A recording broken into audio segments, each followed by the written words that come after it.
Gentlemen,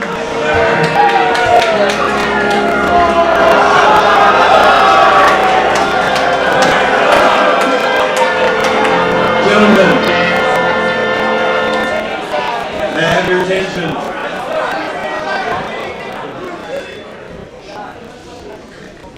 You guys ready to have a good evening? You excited? You fellas ready?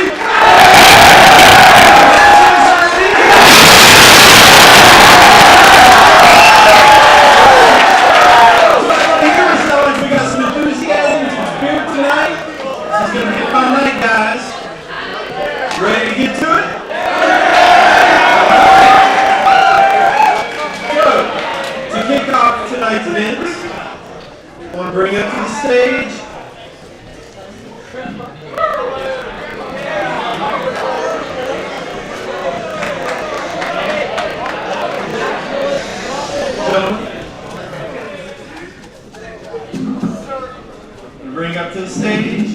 your governor, Governor Angelo Cashiro.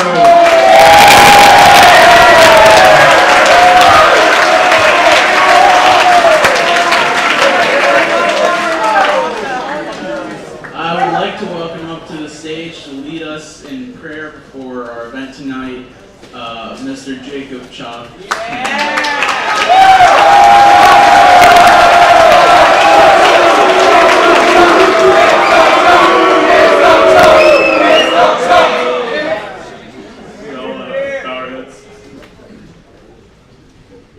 Dear Lord, thank you for all these great young men that are all here.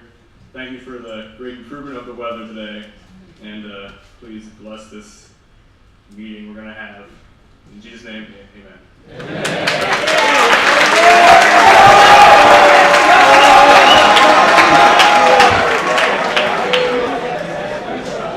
And I would like for us all to please rise now. And I'd like to welcome up Connor Rickline to lead us in the Pledge of Allegiance.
Mountaineer boys state. All right.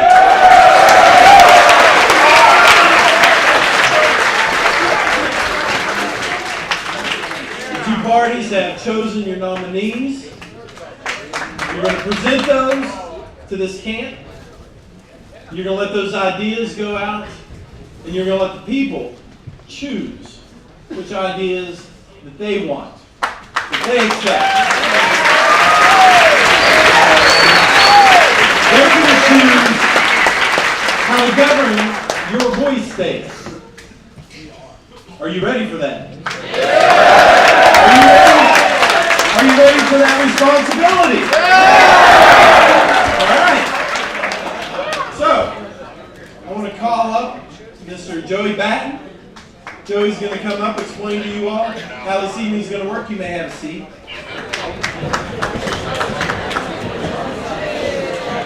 Now, if you'll give Joey your full and undivided attention, he'll explain to you what's going on this evening, how this will work. And one thing I ask you to do, gentlemen, regardless of your differences here tonight, you could set a wonderful example, and an example to all the adults in our state and our country on how to have civil discourse, how to respect one another, even if you don't agree with one another. Isn't that right? All right. So it's okay to disagree, but it's also okay to be civil about it.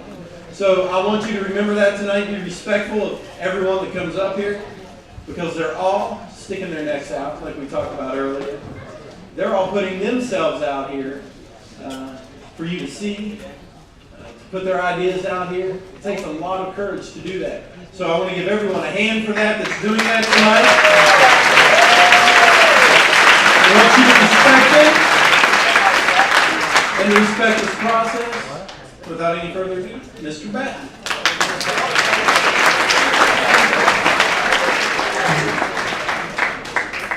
Good evening. Great, you guys.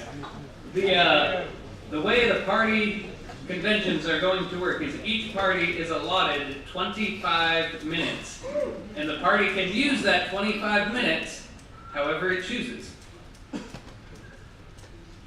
During that 25 minutes, any time that you spend clapping, which you're going to clap for candidates, will be subtracted from your party's time. So when you clap for candidates, just try not to go on and on and on and use up all your party's time, right? So make your point and try to leave your party time to present itself. The allotted time will begin as soon as the first party presenter utters the first sound out of their mouth. So, once I'm done explaining the process, I'll ask the first party chairman to come up, and he will begin the party's convention, and as soon as he or whoever the party has chosen utters a sound, the party convention will begin and the clock will begin. Okay, at the end of that 25 minutes, the party's convention will end, and we will bring the next party up to begin their convention. Now, as you are aware, the order of the party's conventions were determined by coin toss, and as I understand it, the Federalists will go first, and the Nationalists elected to go second.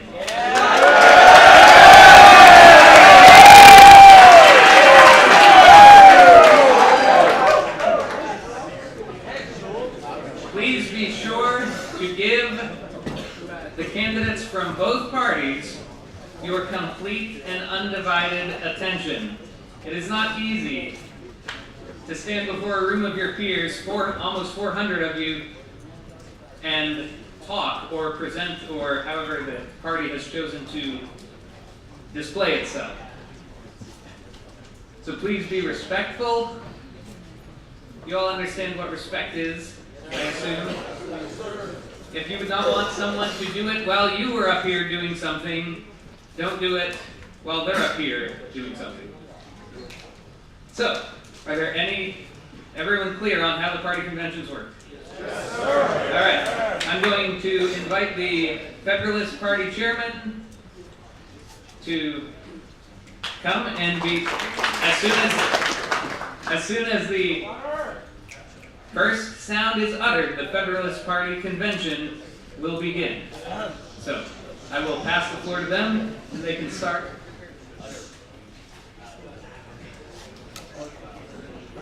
To clarify, we do have a timekeeper in the back who will give you signals so you can measure and move things along as you need to for each party to make sure you get everything done. All right, I will pass it on to the Federalists, and your clock will begin when you guys utter your first sound.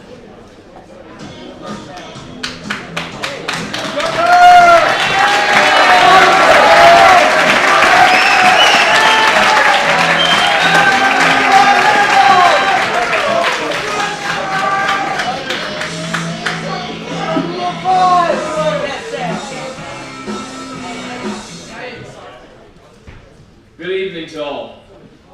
My name is Gunnar Webb, and I am proud to be the chairman of the Federalist Party. I'm also very honored to be able to conduct myself in front of guys from both parties. You've heard it all week. We're here for a reason, and it's truly an honor to be able to stand here in front of both of you. But first, I am going to start to introduce the Federalist Party. Tonight, we'll hear from our state candidates, and I cannot wait to get them up here and show to you guys what we have. Chairman has allowed me to do many things this week, and most importantly, work very closely with members from our party. I think the platform we have in place represents our party very well. First off, I want to say, talking about a platform will be our platform committee chairman, Dave. But first I want to hit on one thing that Dave asked me to hit on, and that's education. Education is a big part of our platform, and I want to start off by saying that we need to fully fund PEIA for our teachers. And our school teachers, they need to focus on us as individuals. And critical thinking will play a big part in that. Getting students involved in what they do, and if we can get our teachers to do their jobs, then we can fully fund PEIA for them. So without further ado, I do want to introduce our first candidate, and that is Secretary of State Andrew the Tree Lake.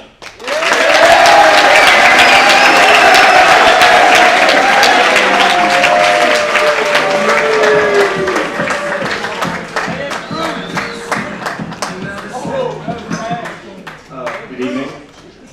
It's a little short. So I was told to give a little bit of a speech about why I support the Federalist Party platform. And I just want to thank Gunnar and all the Federalist Party for getting me up here tonight. And I want to thank the platform committee for coming up with a really wonderful platform. And I just want to tell a little bit about myself to give an illustration as to why I'm committed to this platform and why I think that it is the best one at this boy's state. A few years ago, my mother was diagnosed with an illness. It's called glaucoma. And this illness is something that causes the eyes to degenerate.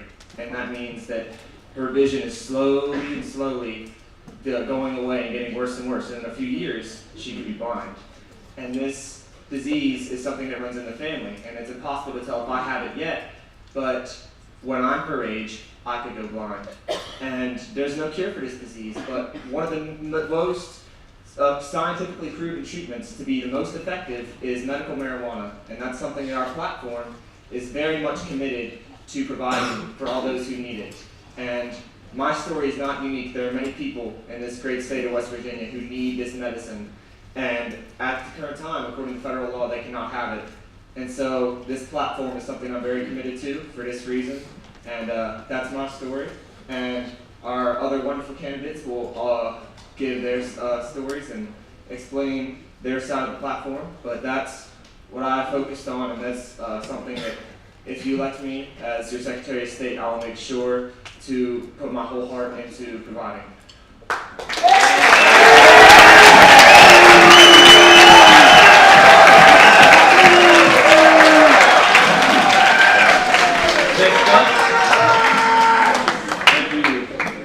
Next up, I would like to introduce our candidate for treasurer and that is Randolph Standoff Wyatt III.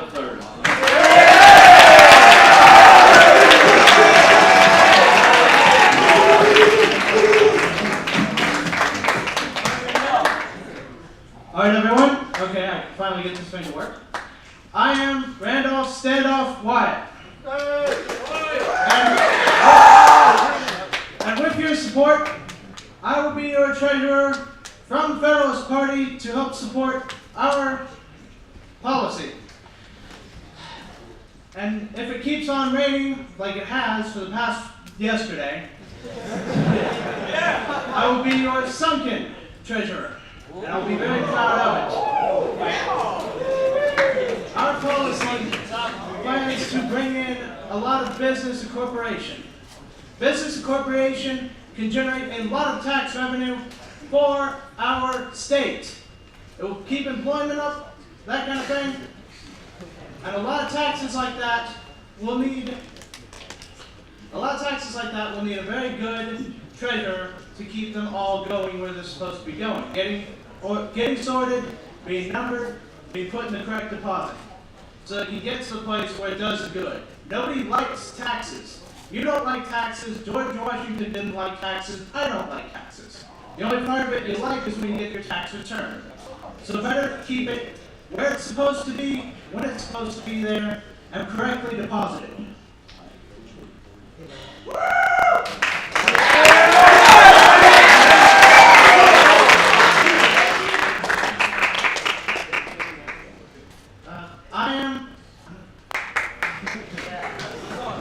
I am Randolph Standoff Wyatt. I do not stand down and I do not back off. Our policy will not back off on West Virginia. It will build a lasting improvement for our state. Those taxes will help our state improve and grow and keep growing.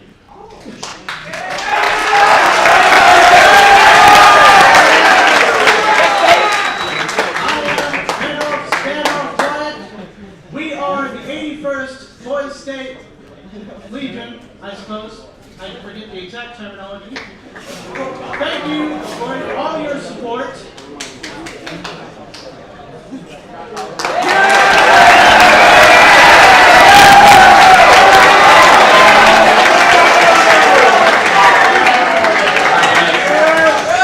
Next up, I would like to introduce our candidate for auditor, and as I stated, he is also our party platform committee chair, Dave.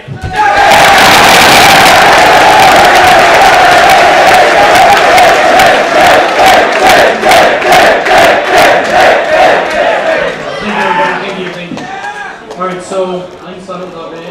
However, for the purposes of simplicity, as well as the fact that it makes me sound like a, that kind of stereotypical Indian customer service agent.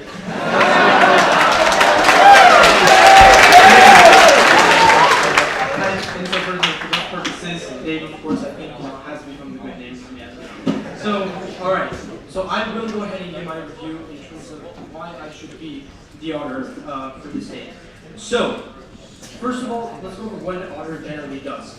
They basically overlook all of the state's transactions, especially within the Treasury Department, so that things such as embezzlement, which is essentially, just so you guys know, it's funneling money illegally out of the government. Things like that can be completely outruled because of the oversight that I will do.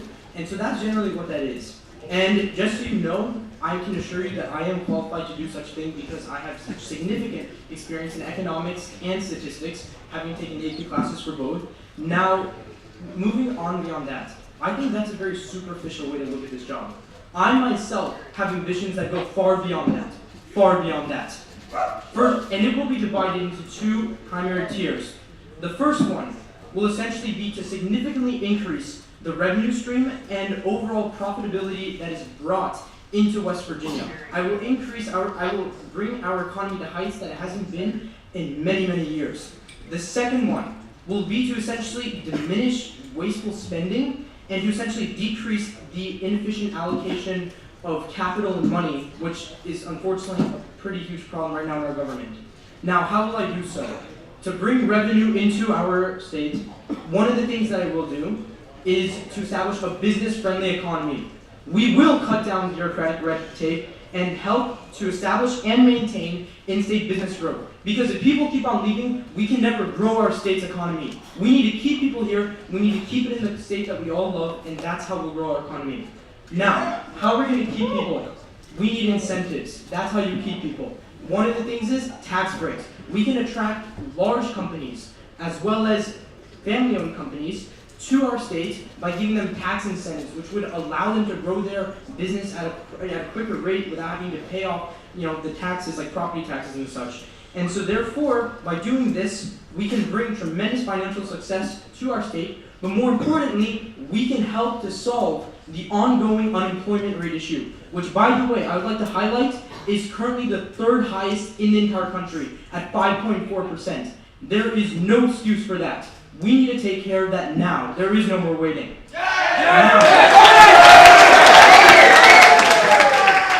And now moving on to how we can take care of wasteful spending. One of the things that I will do is also work towards an efficient healthcare system.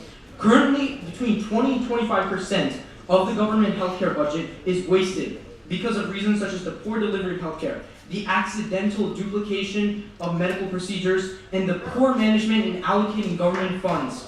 I would utilize computerization and possibly even things such as artificial intelligence to identify and monitor wasted or inefficient allocation of resources as well as the duplication of procedures. This would not only save healthcare providers money, but more importantly, it would save all of your money. Patients, it will save them their valuable and very dear money. Now, I want you to keep in mind, these are just some of the few ideas that contribute to the 2 tiers I mentioned. There are so many more ideas that we have within our platform. But more importantly, there are ideas that you all have. And if you elect me, I can assure you, this isn't my seat. This is all of your seat. And that's what I will make sure. I'll make sure you guys have a say. But in whole, by cutting down wasteful spending and misallocation of resources, we can improve the quality of education, healthcare, and the overall social quality of the vast amount of individuals within the state. I know that this state has the heart, soul, and spirit to be the greatest state in this nation. And with these reforms, we will lead West Virginia to become the economic heart of this nation, and it will truly become a united and prosperous community. And I don't care about any of the current state rankings, honestly. But what does matter is how we change from here. And another thing is I don't see things like healthcare, education, business, all of those plans that I mentioned. I don't see them as specifically Republican, Democrat, nationalist, any other party or delegation. I don't see it as specific to their agenda. Instead, I see it as a way to improve the place for which we all love and call home. We are West Virginia's future, and I believe that it has never looked better. So join me, vote Dave as your state auditor, and we will prevail. Join the race for Dave. God bless West Virginia. Thank you, everybody.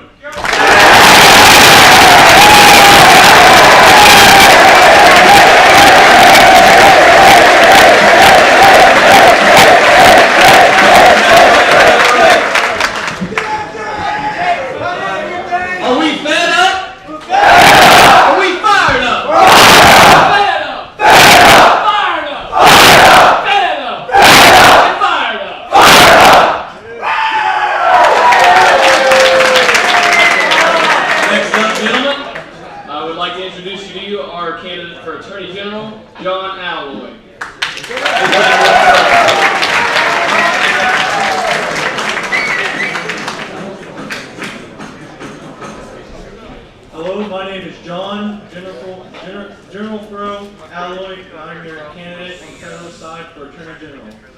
My main stance for this position is to tackle the opioid crisis that is happening in West Virginia right now, and I will do that with 3 main points. The first one is to reduce the prescription amount that is given to patients after surgeries.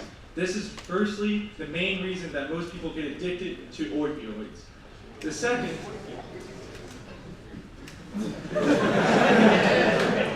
My second is the changing of all drugs being as high on the criminal list as, say, marijuana and heroin. One is obviously worse, and as we all work to get recreational marijuana legal, we need to start targeting heroin more. The third point on this is, firstly, when you get arrested with any type of drug, the first punishment is always to go to a jail. That should change and say if we get someone caught with heroin possession, they need to be put in a rehab center first so they don't go to prison, go to rehab, and relapse and do it all again. But we put them in a rehab center first, go to a prison, and as they come out, they're less likely to relapse. Thank you. Vote for me for Attorney General John General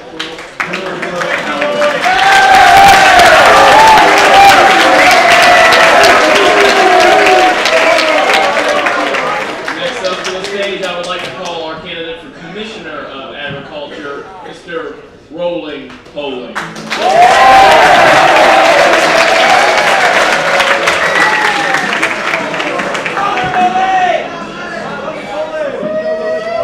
How are we doing tonight?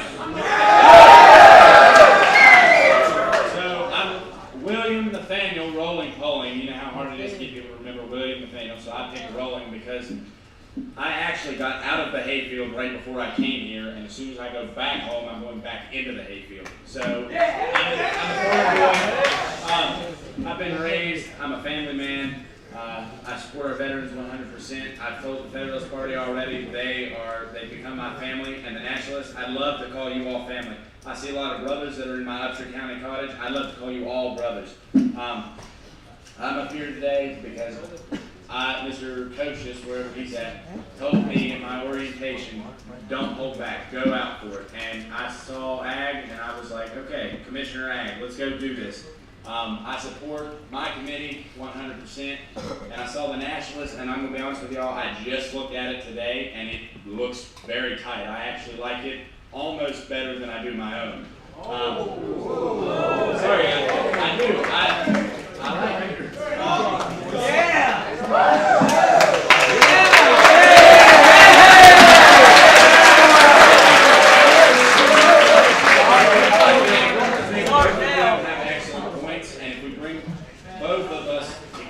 That's what we're going to be at the end of this. No matter who wins what, we're going to be together and united as one giant family.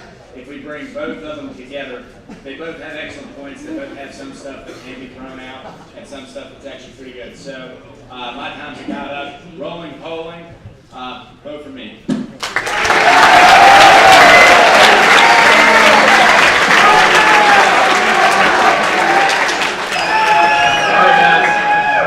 Next up, a man who needs no introduction, our candidate for governor, Jacob Chops Bennett.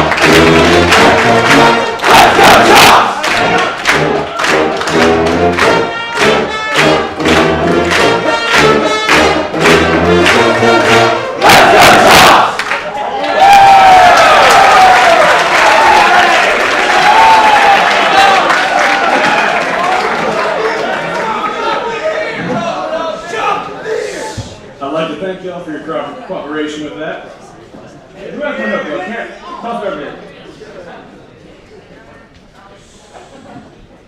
First of all, I'd like to thank the Nationalist Federalist Party. I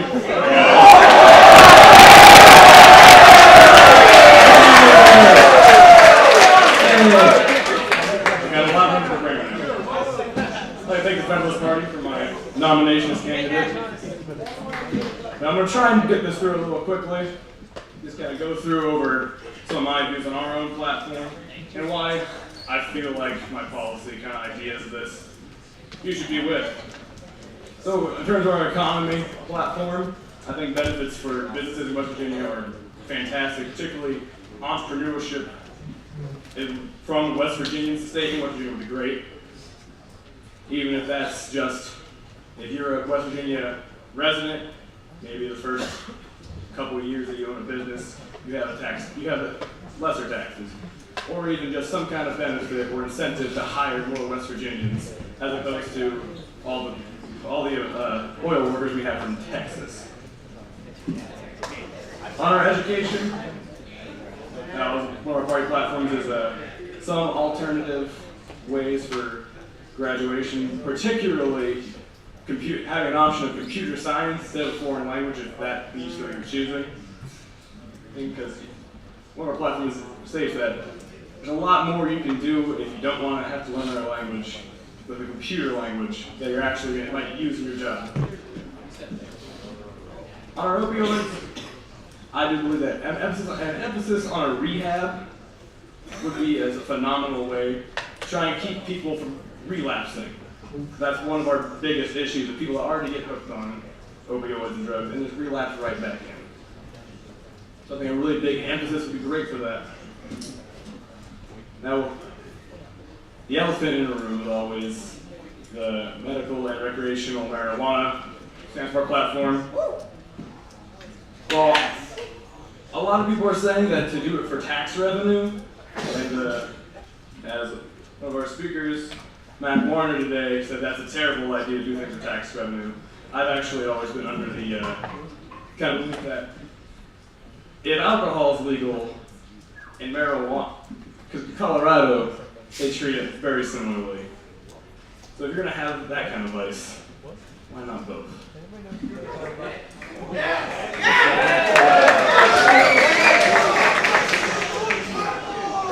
So I'll have more to talk about in the debate for the questions to that.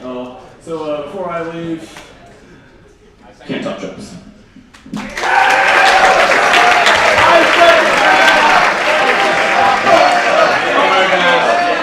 guys, you guys attended our speeches last night for Supreme Court. You know there was one man that stood out, and I would like that man to come to the stage right now. Mr. Bonefish.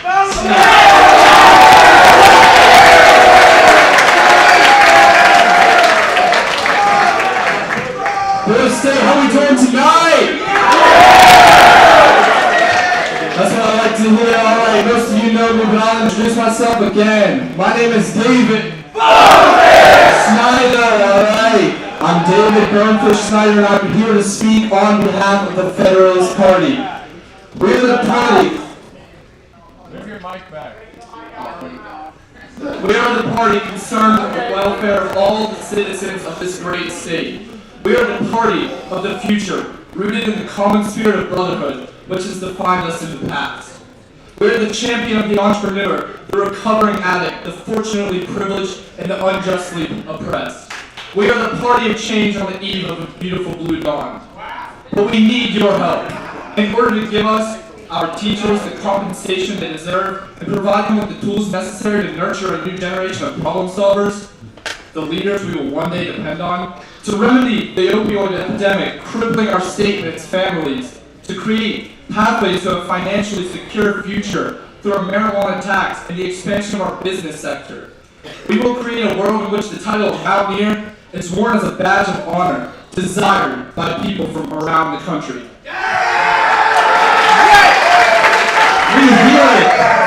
We hear it time and time again. It rings in the dining hall before our every single meal. We are the men of tomorrow. We are the men of this country. We had the men who found America, Washington, Jefferson, Franklin. We had the men who built America, Rockefeller, Carnegie, Vanderbilt. Now let's elect these federal candidates, Chops, The Tree, Dave, General Fro, Rolling, Pulling, and Randolph Standoff, to be the men who change America.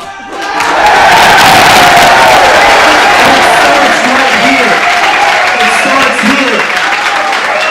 Thank you.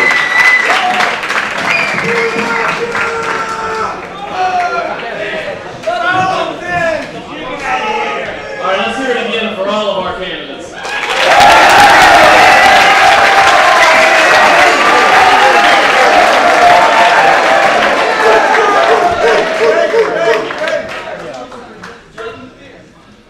All right, guys.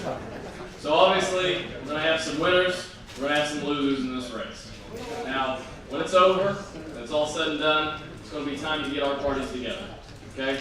So, there's one thing that I want to do here, and I'm pretty sure all of our counselors and legionnaires will appreciate this, and that's to show an act of unity amongst all of us. So, what I'm going to do first here is I'm going to signal to you guys, I want you all to yell, "We are." And then when I look over here, I want you all to say Boys State. We're going to get a unification process as to what it's going to look like once this is all said and done. So if you would all please, we are Boys State! Boys State! Boys State! We are Boys State! We are Boys State! We are Boys State! We are Boys State! Boys State!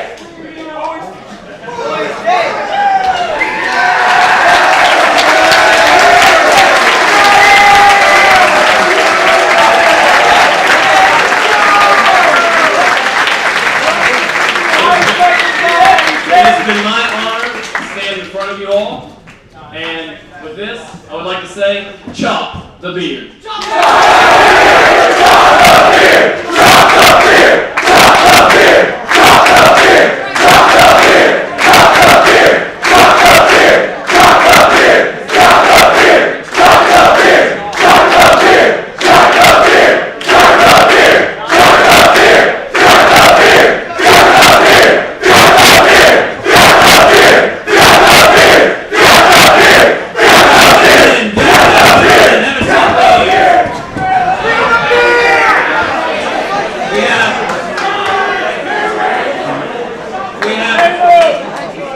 We have one more party convention and a debate to do before we are dismissed for voting.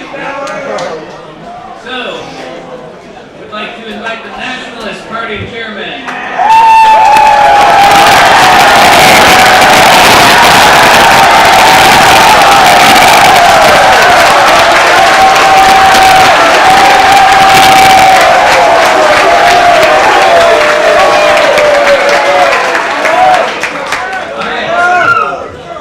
Same rules apply. When you utter your first sound, the clock will begin. You guys have 25 minutes. And before you. Get up!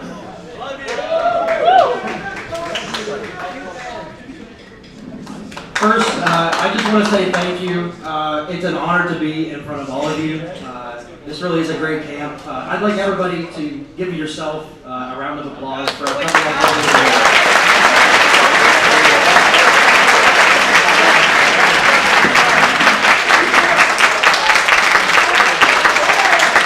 Now, we just heard a platform. In my opinion, it's a decisive platform. That's why the Nationalist Party has come up with a superior platform.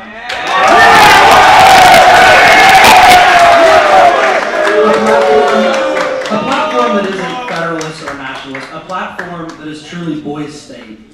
All of these issues are important to all of us. They're not important to one party. We should all get behind these issues. And I'd like to just outline those for you briefly before we begin. Number one, we believe that public infrastructure needs investing in today. This is for tomorrow. We can't use our infrastructure today as well as we should be able to. That needs to change for our children and for the future of this great state. Next, we need to tackle government corruption. Is that something that everybody can get behind? Federalists, can you get behind government corruption? Next, we would like to bring economic development into this. Economic development can consist of many different things. We believe that to go hand in hand with infrastructure development that provides jobs, sustainable, good-paying jobs with benefits for hardworking citizens. Finally, we want to work towards a healthier state. I know most of us in this room are not pictures of health, and that's okay. That's okay. You can do all you want, but it's true. Studies show it's true. That's why, as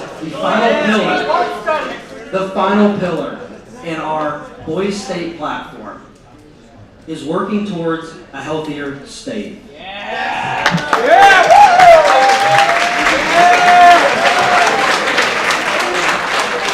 With that, I would like to introduce our first nominee for Commissioner of Agriculture, Nathaniel Mountford.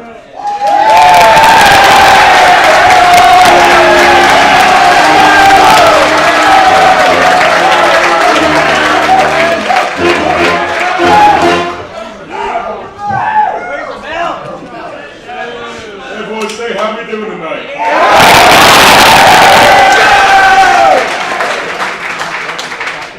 My name's Nate Mountford. I'm with Commissioner Bennett. Right now, as it sits, the average age for a farmer is over 65 years of age, and I believe that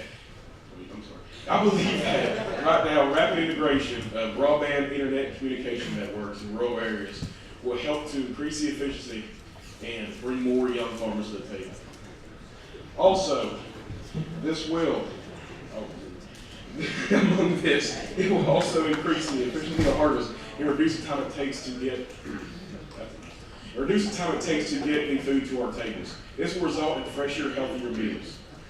This will result in a healthier lifestyle and choices for our community. It will strengthen our economy to bring more jobs into the area. It will strengthen us as citizens, and most importantly, it will strengthen us as a state.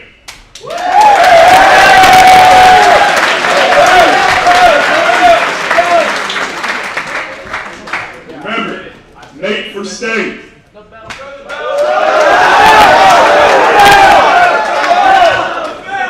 Now I'd like to introduce the Attorney General, hopefully your new Attorney General.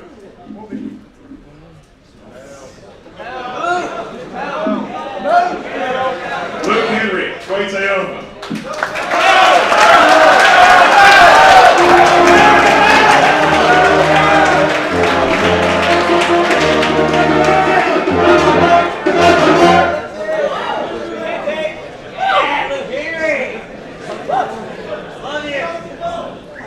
I agree with a lot of the stuff that Nathaniel had to say about agriculture. He makes a very good point. But, alright, my name is Luke Henry Quayteoma, and I am running for Attorney General.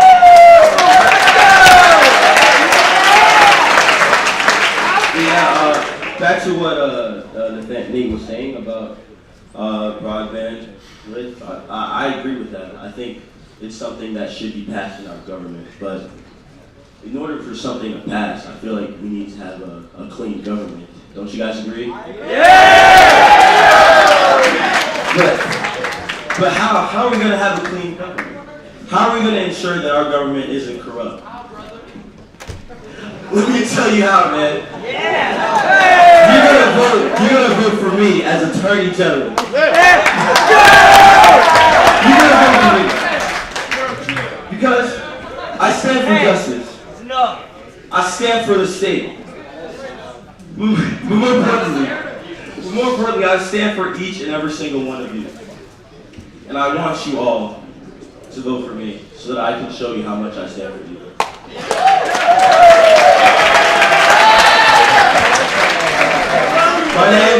My name is Luke Henry Quayteoma, and I am running for Attorney General.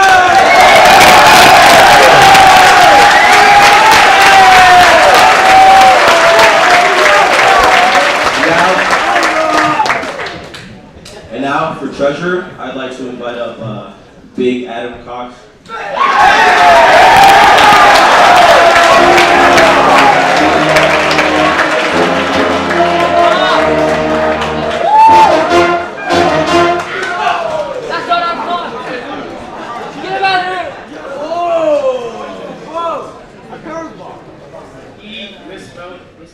So, I'm Nathan, the mathematician Wilson. I'm running for treasurer. He's running for auditor. So, ACT. Yes. Some of my qualifications, I'm really good at math, so I'm a mathematician. I got 35 on my ACT.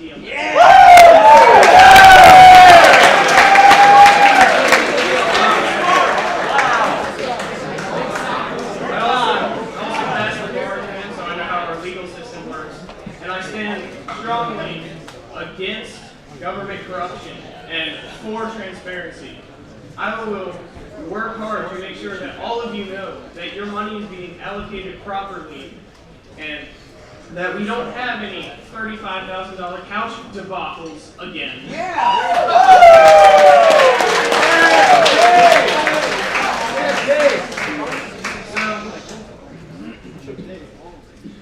about it. Just vote transparency, vote the mathematician, Nathan Wilson running for president.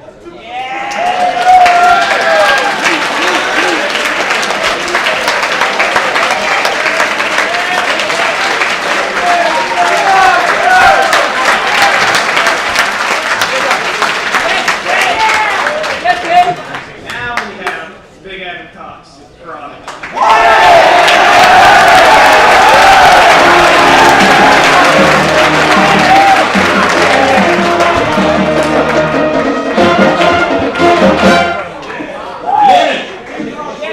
Alright, so I'm just gonna cut straight to the point. I'm Adam Cox and I'm running for auditor. Alright, so we have a corrupt system that we need to fix and work on keeping it from being corrupt. So I will work with the Attorney General to ensure that this is something that we keep the corruption out of our government. That is something that we need to work on completely. What's corrupt? You guys! Alright. So our biggest thing is I will make sure that everything that we put into our government, our taxes and all, is put into where it needs to go, where I will make sure that that person faces justice.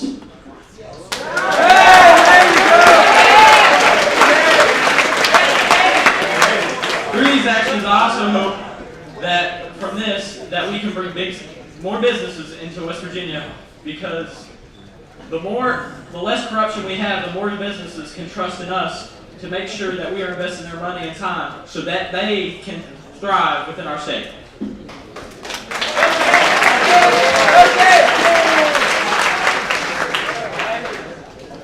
So, when you go to vote for auditor, vote for Big Adam Cox.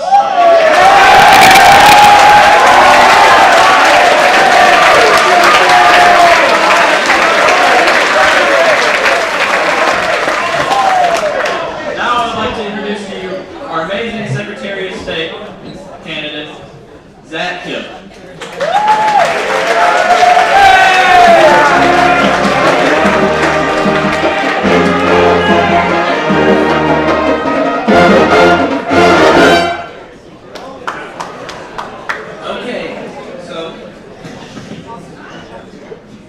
I'm Zach Hill, just to be short. It's spelled Z-A-C-H, not Z-A-C-K, not Z-A-C, not Z-A-K, Z-A-C-H.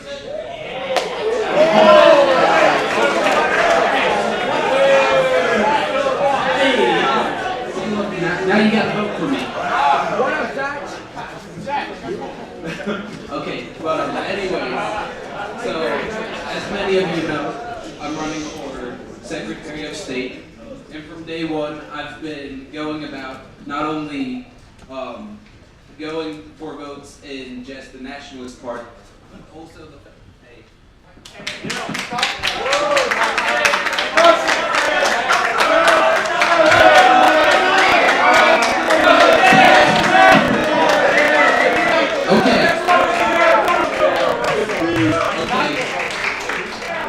It's probably the Russians or something. I don't know. Okay, but anyway, so I just wanted to talk to you guys, and I can stand up here for hours and try to explain to you that our platform is the best, but we ask you that you please vote for us so we can take on the problems of your platform, and not just push our agenda, but both of our agendas, so we can become the best boy state that they've had in their 81 years of existence.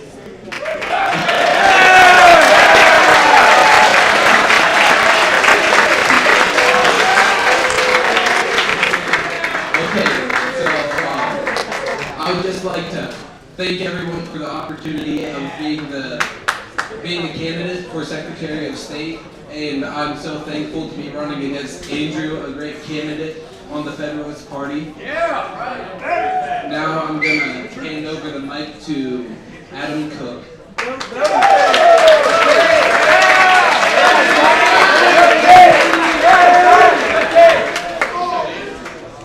Did you all enjoy all of our candidate speeches?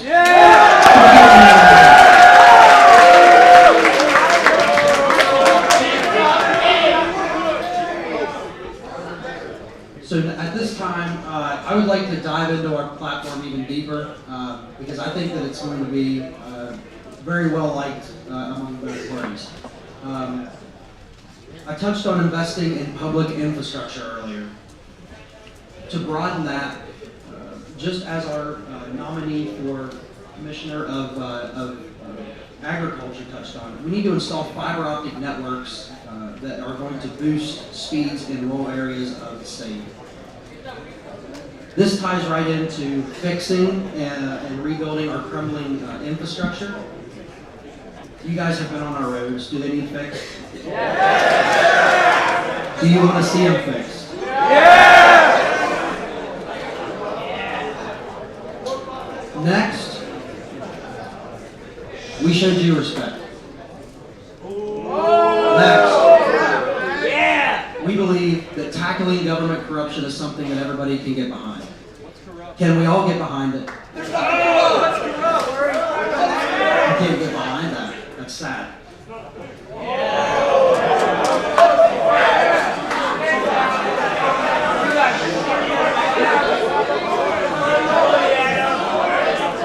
We would like to create transparency in all government offices that can ensure that no pay-to-play schemes, and it will keep government non-corrupt. It will keep government honest.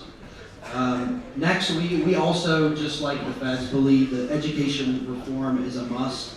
However, we have listed more specifics. We believe that employing a level playing field is a need and a necessity for graduating students. This can include free alternative education programs such as career schools. There are some counties in the state that do not, that are just not fortunate enough to have those. We also believe that we need to touch on graduation requirements because this ties in with our alternative career options because not everybody's college bound. A lot of people want to get right into the workforce, and to be honest, we need workers like that. And next, I touched on working towards a healthier state earlier. This is going to include ending the opioid epidemic, promoting a healthy lifestyle through government programs, and introducing a healthy state of mind. So with that amazing Voice State First initiative, it's my distinct honor and privilege to introduce the next governor of the 81st Voice State, Mr. Connor Fear.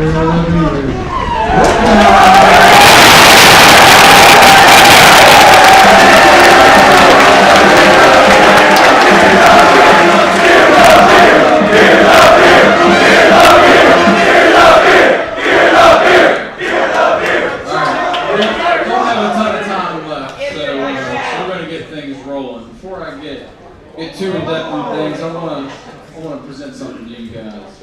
I want everybody to help me with a round of applause for all these veterans, American Legion members, and counselors that are helping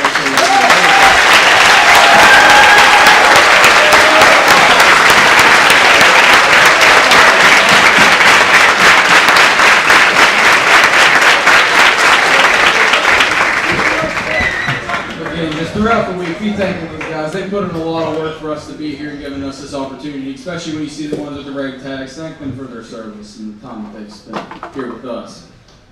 Next thing I want to do, I kind of want to send everybody a message. And to do that, I'm going to take off this tag. You see this tag? It's red. I'm not running for red. I'm running for everybody. I am not a nationalist. I'm not a federalist. I am a Voice State member. I am a citizen. I am running for the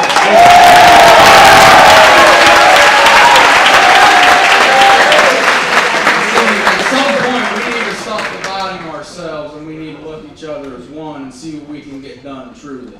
Okay? Now we've heard a lot of speeches in the past couple of days. I mean, a lot. Is that right? We've heard a lot of speeches, and almost all of them have talked about their qualifications and how great they are and all these positions they've held. But I don't want to talk to you guys about that. I want to talk to you guys about why I want this position and why I want to be here. When I was filling out my Samson scholarship for Boise State, one of the essays I had to write was on the was on the clauses for the preamble to the Constitution of the American Legion. I picked the first one, which was to uphold the Constitution of the United States. See, I've had many members in my family, almost all the male members in my family have served in the military generations back, all the way from the Civil War, all the way up to the Persian Gulf War through our Iraqi Project Freedom. And it's always been my dream to uphold and defend the Constitution almost to a level that these members of my family have. I've never quite seen myself as military material, and this is the first real opportunity that I have to do that and live up to their shoes and fill them. So I just hope that you guys can see that opportunity for me and see what it means to me and how I can serve you guys. Real quick, I'll go over our political platform. We went pretty in depth, so I'm going to save all my specifics for the debate. Each plank that we have can stand alone strongly, as you guys can see. We've all read over it, but they all tie in together as one.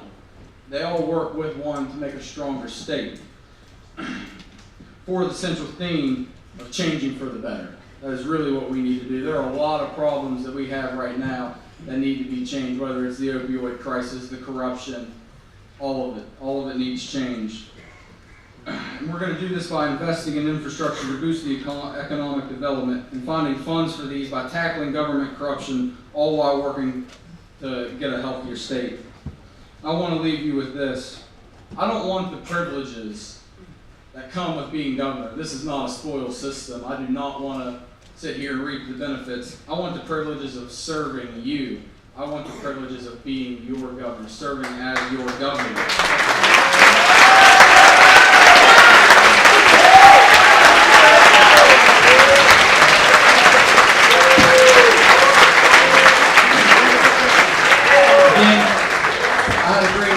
So I didn't say my name. My name's Connor Wickline. I'm running for your guys' voice state governor. I kind of want to do something just so we can get a better sense of unity. I feel like we've been divided, and that is my strong suit right here, is getting us united. So if I could have everybody stand up. I want everybody to lock shoulders. Everybody come together. Federalists, Nationalists, everybody get together.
citizen. We are all Boise State citizens, am I right? Boise State citizen. I can only ask for your vote for governor. Thank you guys.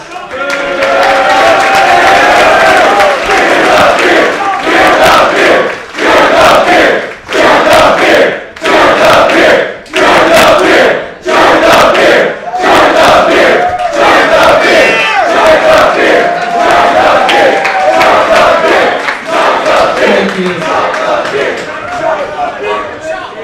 I hope that you all enjoyed hearing from our amazing candidates. I'm out of time. I just want to leave you with this.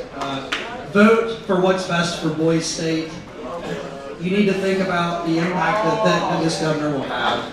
Connor Wickline is our man. He's all of our man. He's for Boise State. He's our friend. Connor Wickline for governor. Thank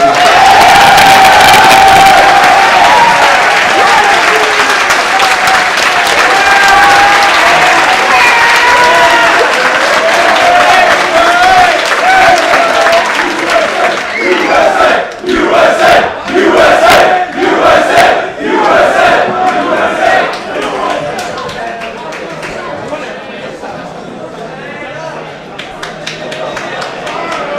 All right, gentlemen, we're going to transition to the debate portion of the evening.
Okay, before we get started on the debate, you guys have patiently been through 2 party conventions, and I can imagine that you might need a stretch break.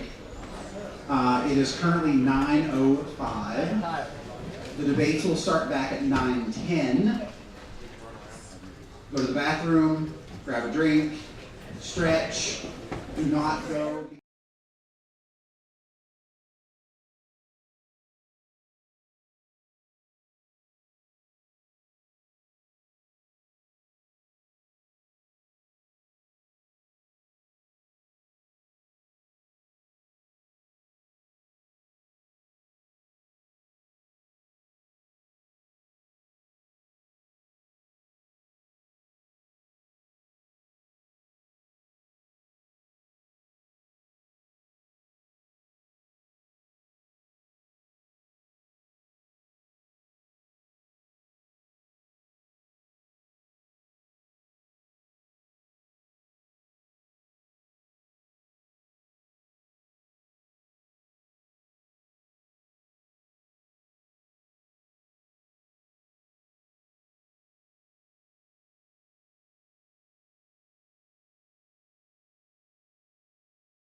brief overview of the way our debate is going to go this evening. I would certainly appreciate if you would limit side conversations at this time.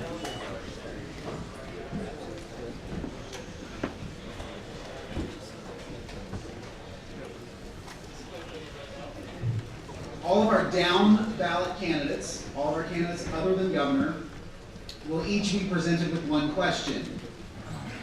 They'll be provided with 2 minutes to respond to that question. At that point, their opponent will be provided with a 1-minute rebuttal. And then the candidate who answered the question first will be given 1 minute to follow up on the rebuttal as a final speech. At that point in time, the other candidate will be given the question, provided with 2 minutes, 1 minute response, 1 minute response. Our timekeepers are in the back here with time. When we reach the 0, no words. No words.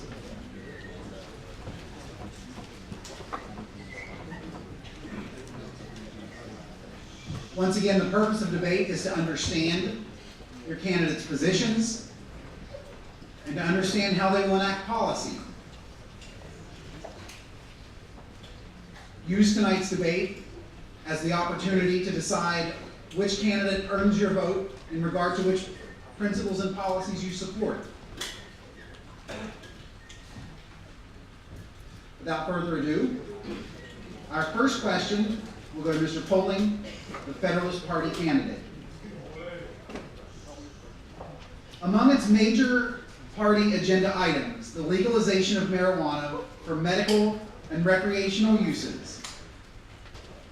How will you, as State Commissioner of Agriculture, support the development of farms and other agricultural infrastructure required to make the legalization agenda possible? 2-minute response.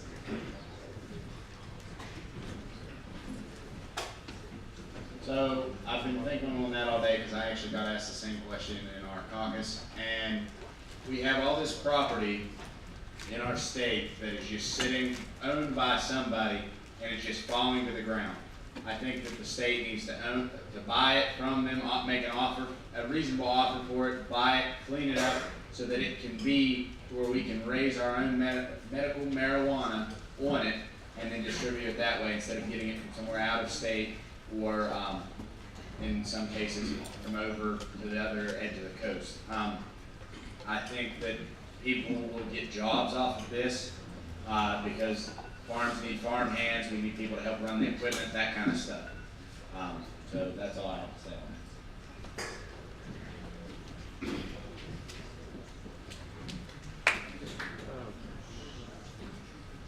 What I have to say to my opponent here is he would like to purchase land with eminent domain, and he would like to run large-scale marijuana operations with standard average farmhands, whereas they would need special education on how to grow this not so common plant.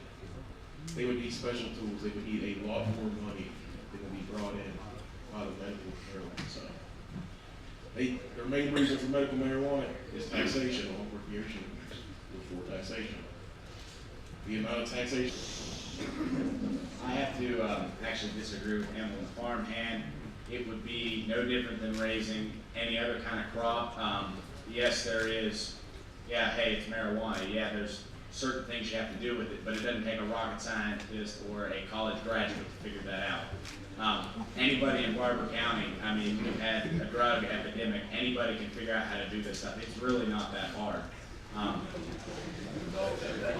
It's really not. I mean, it's not going to take that much.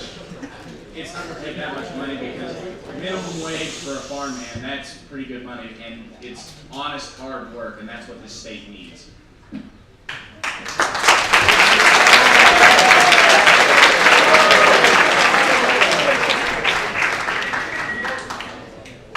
Mr. Mountford, the Nationalist Party has, among its major party agenda items, the promotion of alternative career options in order to diversify the economy of the state. How will you, as Commissioner of Agriculture, promote and support the development of training programs that encourage agricultural entrepreneurship.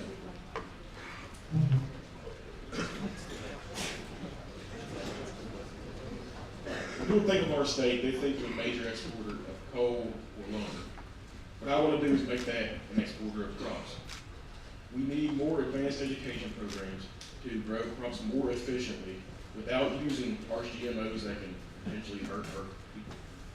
We need healthier options which can be grown by more specialized individuals and farmers. We need the ability. We need more agriculture, but we are basically thought of as coal and lumber. That's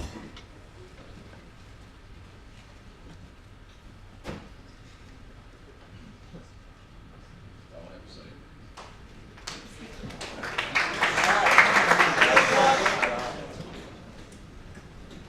He is right. We are thought of coal, lumber, and we are known for our veterans very much. It's going to take farmhand and hard work to get to grow this kind of stuff, and I think that we really need more options on land, because I know, how many of y'all like steak in here? I mean, steak's a pretty good thing. Okay, well, have you ever noticed a steak is like really expensive if you go to even like Shop and Save? If you go to Shop and Save or Walmart, it's super expensive. We need to open it up to where we can have our own cattle, livestock here, along with all our other crops, because it's ridiculous we have to buy stuff from other states and out overseas especially, when we can grow it right here. We just need the time and the hard labor to get it done. Thank you.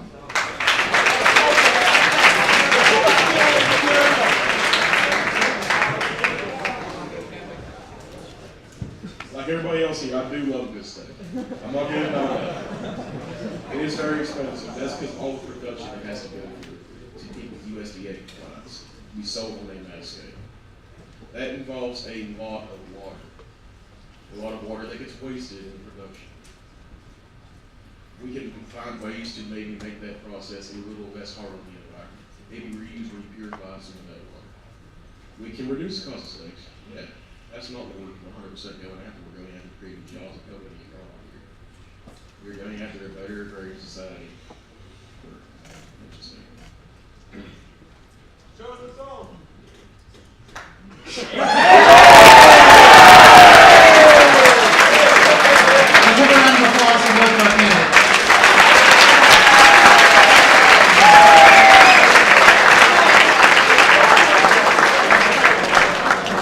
Next up, if I can have our candidates for the office of Attorney General.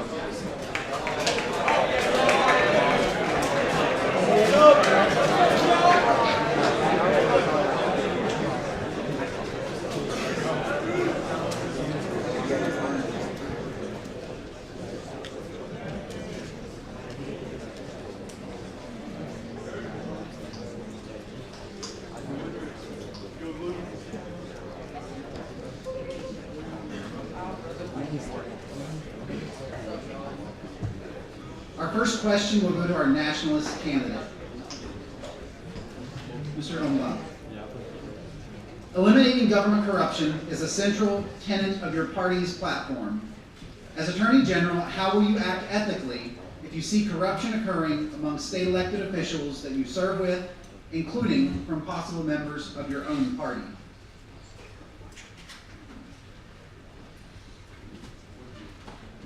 Well, obviously considering the fact that I would work with these people who were causing corruption, I believe that my position as Attorney General would be high up enough to be able to stop the corruption at the source, especially if I'm working with the Supreme Court or some of the people who have been corrupt in the past, considering like the $35,000 couch thing. And on top of that, I'm also, I work in the law, like I'm an attorney, so like if I see things that are going on that I can basically like deny and maybe like enforce some sort of transparency in the government, I would be able to come up with more evidence that I could use in an argument so I could help with our corruption tackling.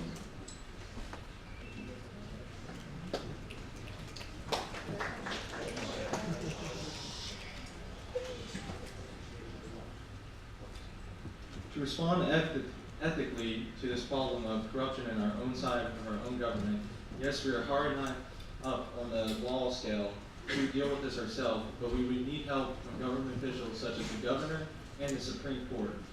With these together, we can stop it at its source and reprimand them properly and give them the proper prison sentences they deserve.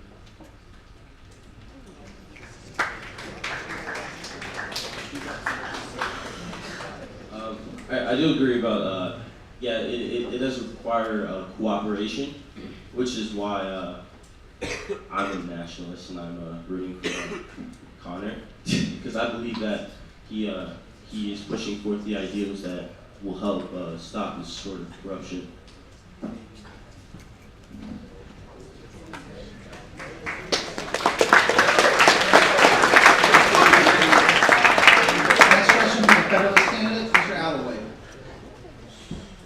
As the state's chief legal officer, you will be responsible for enforcing law.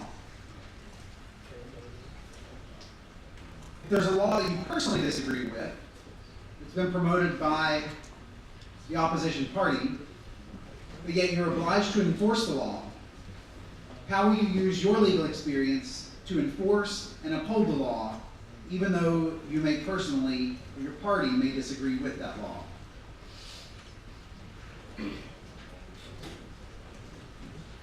First thing I would like to say about this is the law is the law, and no matter if you don't like it or like it, you have to follow it and enforce it. As the state's chief legal advisor and the one in charge of this, I would have to enforce this law to the fullest intent. And if I advise to change this law, I would also have to go through the Supreme Court up to the governor, which would have to be taught through the right way and ethically. But up until that point, the law is the law, and it needs to be enforced the way it is written.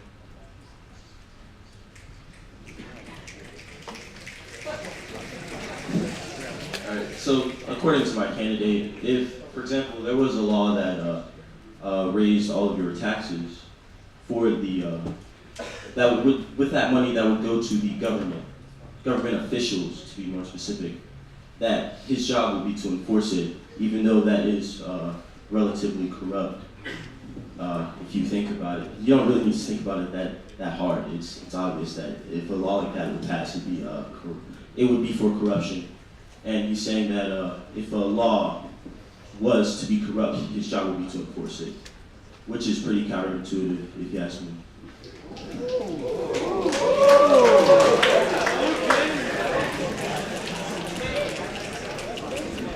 As my opponent said, if the law was something that raised taxes for us to put in our pockets, that law was in fact due to the question raised by the Nationalist Party, the party that I'm not in, and they would be indeed corrupt. What I leaving up our judicial system that a law would like that would not be passed, and the question he referred to would be something along as, oh, we can't get weed passed, oh, we have to enforce it. And that's my closing statement for that.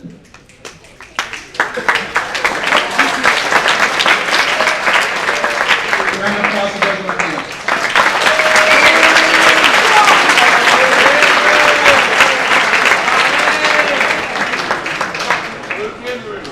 Next up, our candidates for the office of auditor.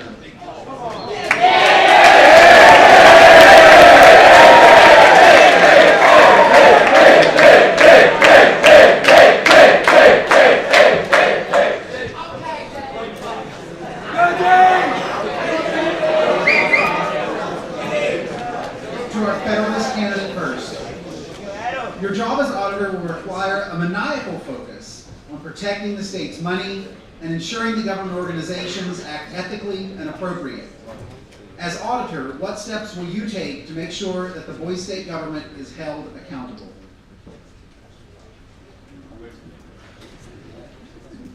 Of course, ensuring, I think, the safety and protection of our federal budget and, how it is that it's spent in various transactions. That's something that's very important. And I would do so by delegating, I think, in a very appropriate way in which I think people would have to be held severely accountable. There is a zero tolerance policy. If you do things such as embezzlement and such, you will face time. There is no question, because it is unacceptable.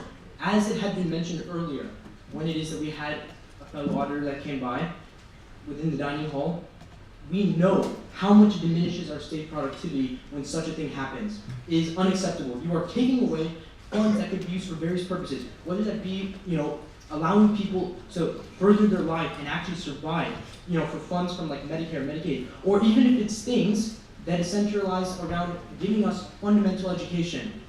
Any of those things can be taken away from you in an instant. Things that kids need, things that we all need to grow up and to essentially become the individuals that you see before yourselves. Imagine if that opportunity was taken away from you. Anything like that, whether it be education, whether it be money allocated towards extracurricular activities within the public school system. It is unacceptable. It cannot be tolerated whatsoever. You will face time. You will face punishment. There is a zero tolerance policy, and that is my platform on this situation.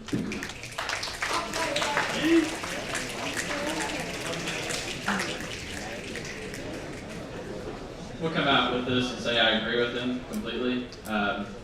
This would be able to fight corruption really, really well if we find out, and we need to punish those people who are basically corrupt. And if we punish those people, justice is served correctly, and well, that's it.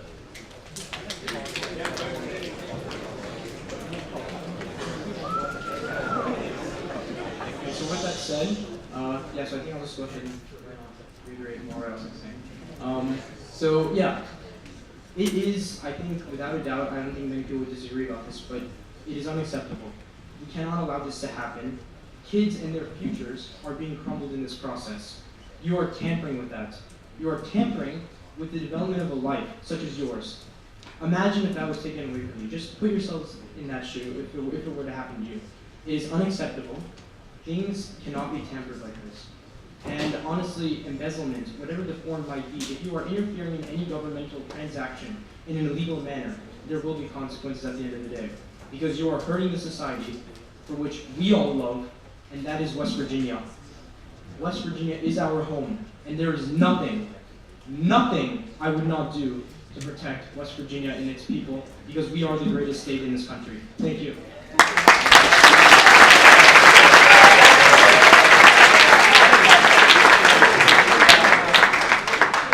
Next question to our Nationalist candidate.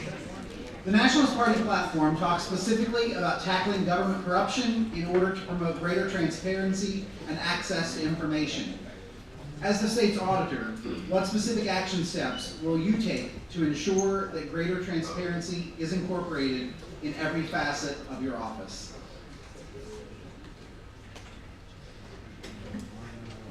All right. So, to deal with transparency, first off, we would allow you to see where all your funds are going through, and have basically know where all the tax dollars, all the money we're spending on, who's spending it, and everything. So from that point, we could find out from that there what we're using the money for, and if it's the right cause or not.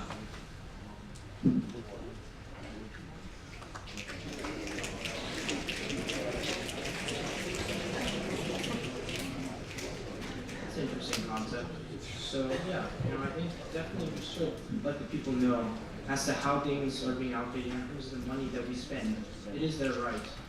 However, I think it's interesting that you mentioned, let's go ahead and show, whatever transaction everybody individually does, let's go ahead and publish that for everybody to see, the individual figures and such. However, I don't think that there's even the remote jurisdiction to do that.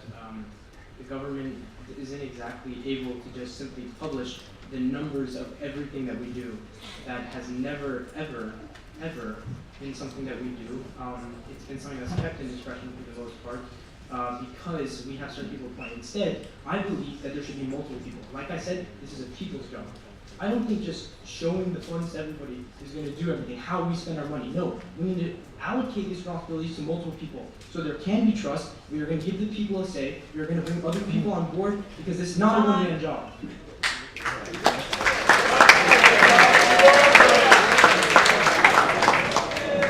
He's right, it's not a one-man job. But if we know where all these funds are going at the point, so we all know what we can do, so we can all make a choice to know what we can do about it.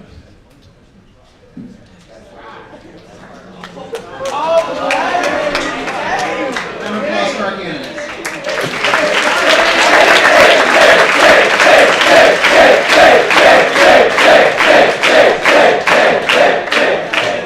Our candidates for Secretary of State.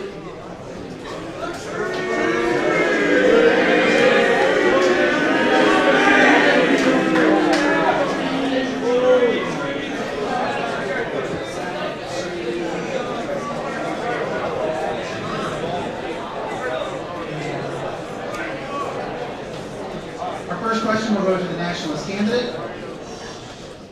The Secretary of State is the chief elections officer of the entire state, overseeing all elections within the state at the city and the county level. Your party's platform underscores the need for greater transparency in all processes of government. How would you ensure greater transparency in the state's election process?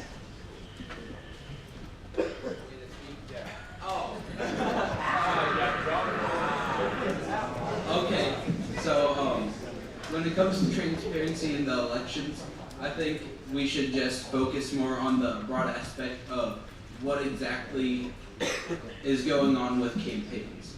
As we've talked about earlier, with Russia not hacking into our election system, but going into social media and finding ways to persuade people's votes and change the campaign that way on a whole different level than we were thinking. We really need to look into social media and see how we're influenced, to see if there are outside parties trying to push a political agenda just based on how should I, just based on, you know, putting down one people and making sure, like in California, Russians put ads on Facebook saying you can vote online, which is something you can't do in the United States, which left a lot of people in California out from voting in the polls in California. So I say we should just focus more on making sure we understand what exactly is going into our media first, so we can better understand the elections as a whole, and to make sure that the people actually voted.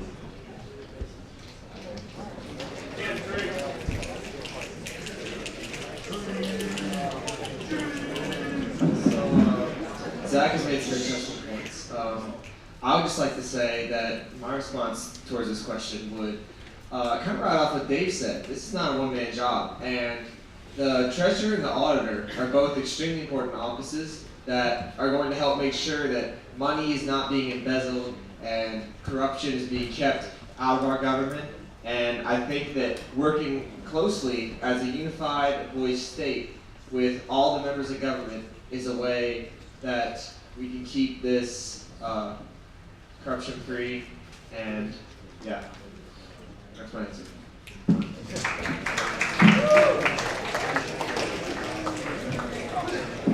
So I completely agree with Andrew on that topic. You know, there's a lot of lobbying that goes on in the West Virginia government where large corporations give money to candidates to push their agenda to maximize their profit. So on that aspect, I think we should really look into who exactly is being associated and interacting with our candidates, and just make sure we know as a whole what exactly our elections are coming to.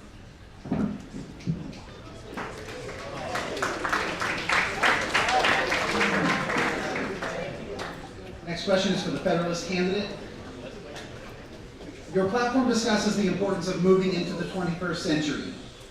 Recently, elections in the United States have seen outside tampering and interference due to modern-day advanced technologies. As Secretary of State, what safeguards will you put into place to make sure that the voting system is both safe and secure from threats inside or outside the country?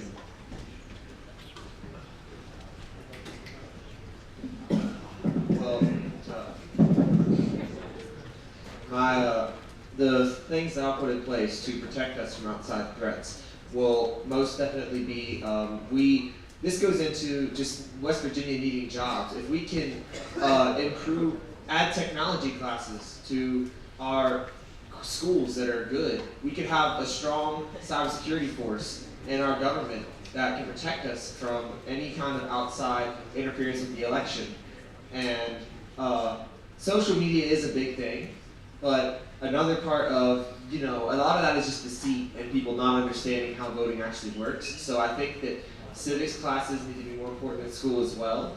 So I think that this all ties into information and people needing to know what they need to know, and education reform. So those are the kind of policies that I would put in place to protect our elections from any kind of outside interference, is reforms in our education for the sake of having a strong cybersecurity force here in West Virginia and having our citizens educated on how they are to go about enforcing this great democracy that we have here.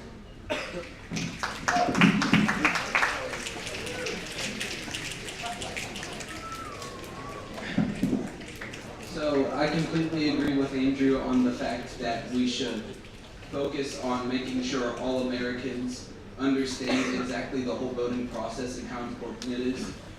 At this point in America, only about 50% of all registered Americans actually vote, which is probably about 150 million out of our 300 million residents. So if you're sitting there thinking like 150 million people don't vote, it really makes any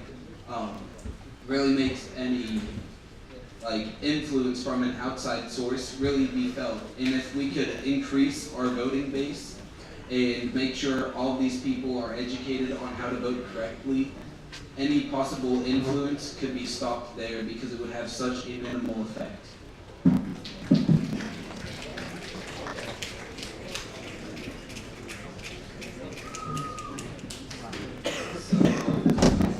I think our point stands pretty strong that the best way to tackle this with legislation is educational reform, and that we need strong civics classes, and we can't have good educational reform without good teachers and good schools to teach our students. So I believe that the taxes that can come from the marijuana reforms that our platform has proposed could lead to PEIA being funded so that our teachers can actually have money and morale to teach and have West Virginia have a well-educated base of citizens. And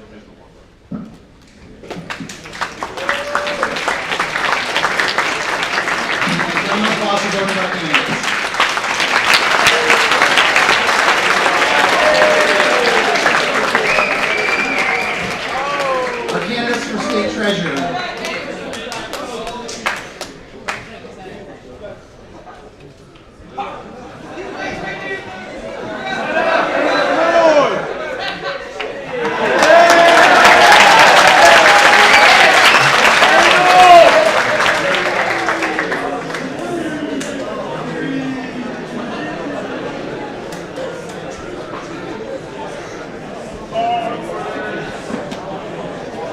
Our first question will go to our Federalist candidate for state treasurer.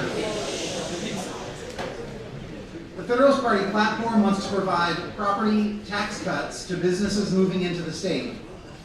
However, government services will still need to be funded for any new business or residents that are moving in.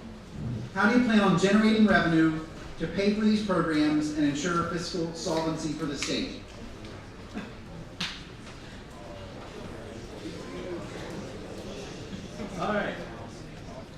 All right, well, we plan to try and get as many businesses back into or starting in our state as possible. That should help boost how many taxes we are getting, how much tax money we are getting, my bad. Along with that, my party tends to support the legalization of marijuana, which can be taxed to help soothe us through this transition period. Once that is through, we should be well into self-sustaining in taxes. I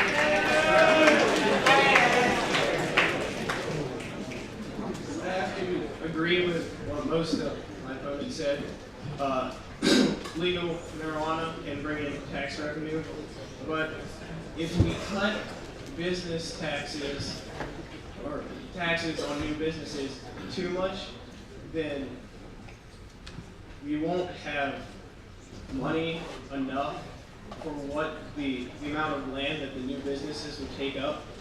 I mean, we can cut the taxes some, but if we have severe cuts, then the businesses will overrun all of the rural population, and we don't.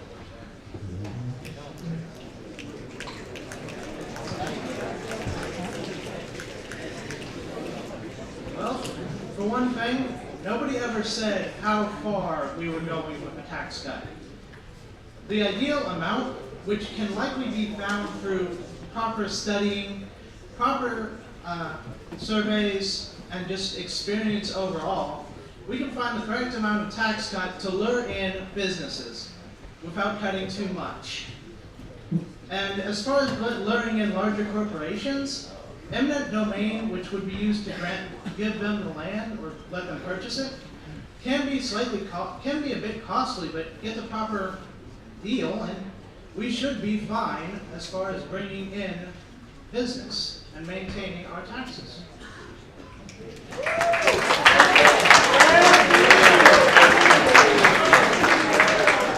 Question for a nationalist candidate.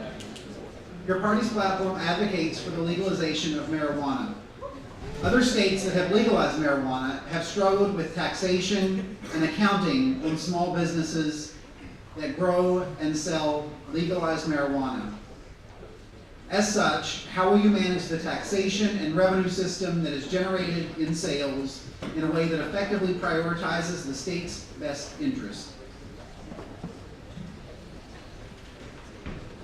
Well, along with implementing laws about legalizing marijuana, we would have to implement laws about how it is to be sold and manufactured, and when and where it can be made, well, grown and produced. And then all of that would have to go through the government, and then we can tax it that way and ensure that we get the revenue necessary for all of the things that we need tax revenue for.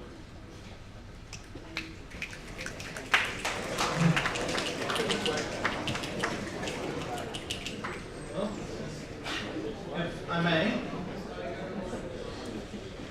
as fine as this sounds, legalizing marijuana, a lot of people still grow it illegally.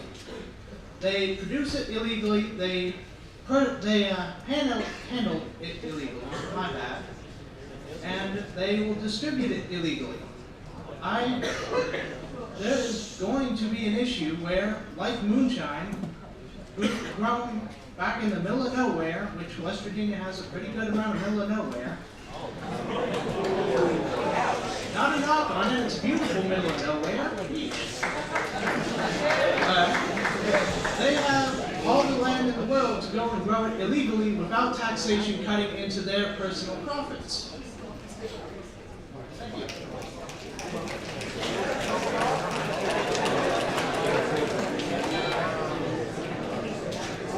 Well, there will always be people who break the law and buy and sell and produce their own illegal marijuana, even if marijuana is legal.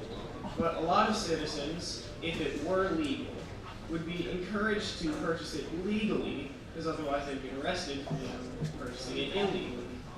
And that, if they were arrested, that would allow us to go through them to find their source and probably arrest their illegal marijuana dealers as well, which would help us take out that problem as a whole.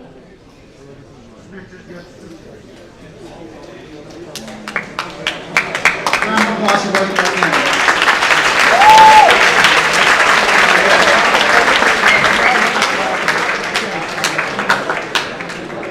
I now call to the stage, gentlemen, your candidates for the 2018 Mountaineer Boys State Governor.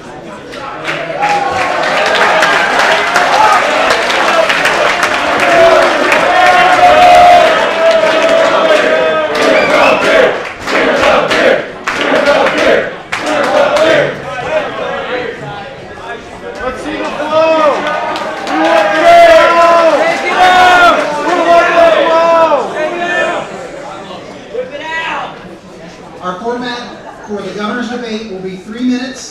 2 minutes, 1 minute per question.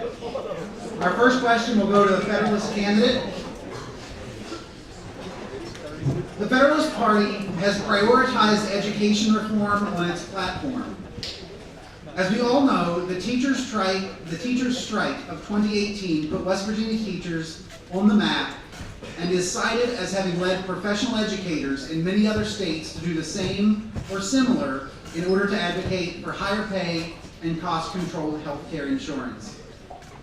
Education is the largest single budget item in the state budget, and potentially the most vulnerable for significant cuts. Your priorities include tax cuts and pro-business legislation that could negatively impact overall state revenues. What policies will the Federalist Party advocate for to balance those priorities?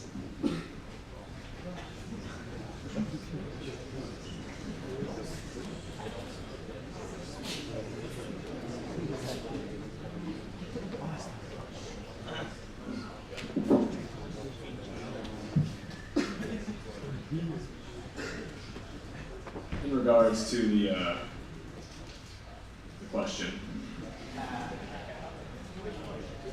what do you ask? There's a lot of the concerns about putting in on our platform about giving incentives and cuts for businesses. There are concerns of where money will go for education. A lot of our party's platforming for it has been that with more businesses, even with cuts, with maybe tax cuts or incentives, if we have more businesses, that could increase how much we, even with the tax cuts, our tax revenue. And once again, while the reason for legalizing marijuana isn't taxation, a secondary trait coming from that would be increased tax revenue and to fund educational programs and educational legislation. That's all I have to say on that.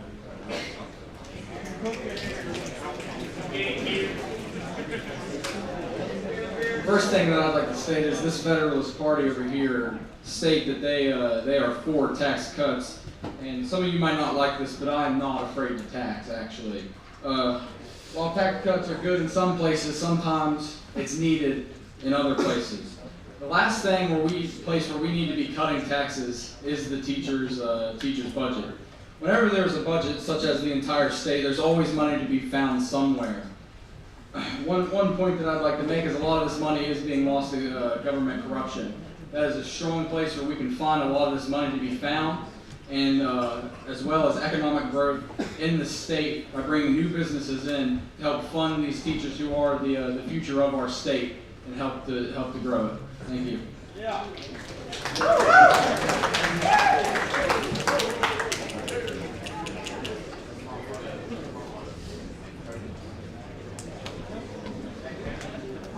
Now he talks about not being afraid to tax things. We're not either, because I'm not. You know, while my platform may be supporting large cuts, I personally support just the right amount of cuts.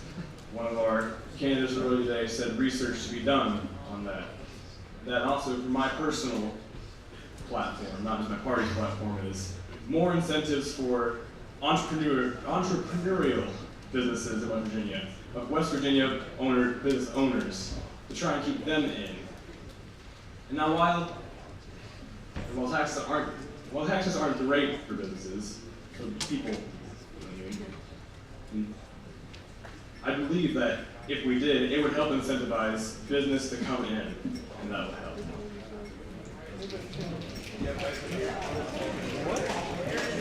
Our next question is for the Nationalist candidate.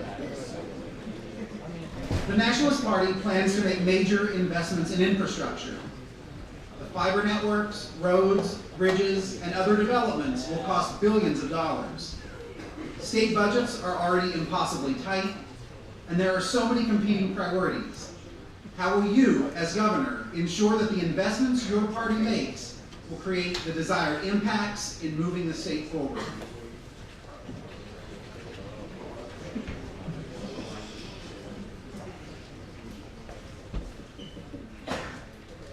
we need to make this state attractive. Am I right? To bring in these businesses. It is all a big cycle. If we cannot fix this state, the roads, the internet access that it has, then big business won't come in. As far as income for this infrastructure, the big elephant in the room is the marijuana industry. Okay, and our party is for the legalization of recreational and medical marijuana. Now, everybody likes to say that we don't need to look at it as a taxing source, and that's right. You need to look out at the logistics before you do anything. But taxing is something we have to talk about. It is going to generate money for the state. It's going to help it look better, and it's going to help bring in big business into this state and help us grow. Thank you.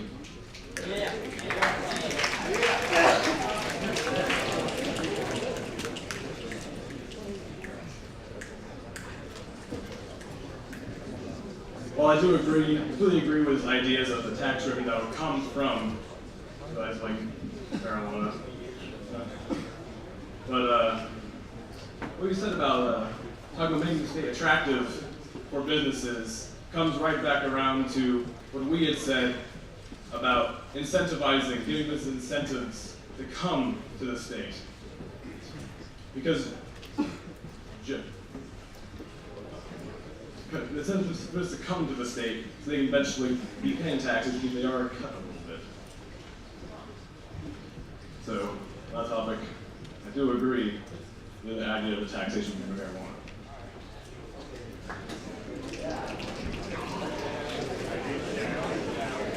The one thing that we've neglected to point out is other sources of income.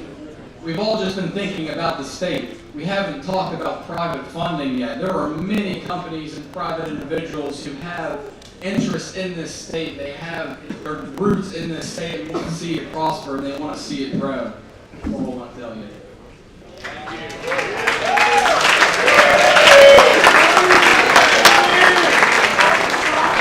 Our next question is for the nationalist candidate. Yeah, nationalist candidate. Okay, Federalist. In regard to the economy, the Federalist Party wants to attract major tech companies to the state. The competition to attract major tech companies is fierce. Consistently, corporations have set forth the requirement to those states or municipalities seeking their attention that they must have a career-ready workforce. Our state consistently ranks at the bottom in the best rankings and the top in the worst. For drug usage, undereducated workforce, public school performance that ranks well below the national average in some parts of the state, adaptability of our career, technical, and community colleges to adapt to the needs of the workforce, and in many cases, inferior internet connectivity plagued by low speeds and crumbling infrastructure. How does the Federalist Party propose the accomplishment of the goal of attracting major technology firms when there are so many major barriers in the way?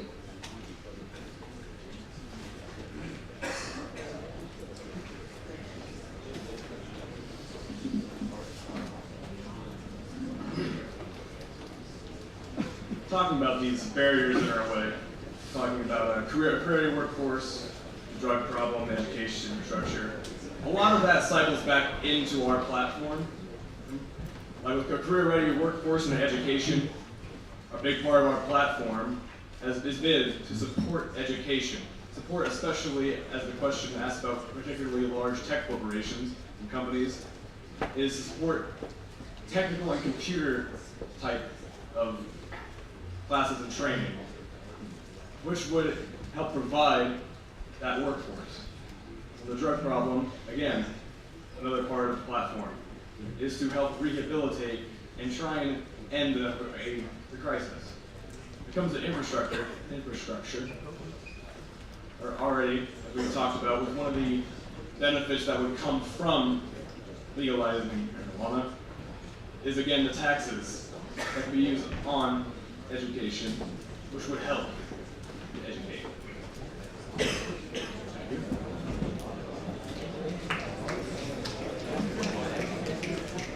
I'm going to state this again. It's not the last time I'm going to state it. before we can get this big technology into the state, we need to make ourselves presentable. We need to have people investing in this state, and we need to look like a state that wants to be invested in. Whether that is making ourselves a healthier state, by fixing the opioid crisis, by restricting how many of these opioid drugs are given out, by implementing healthcare projects for our veterans struggling with PTSD coming back from wars and suicidal veterans, or whether it's reforming education, giving funding to college programs and technical schools on the state level. Thank you.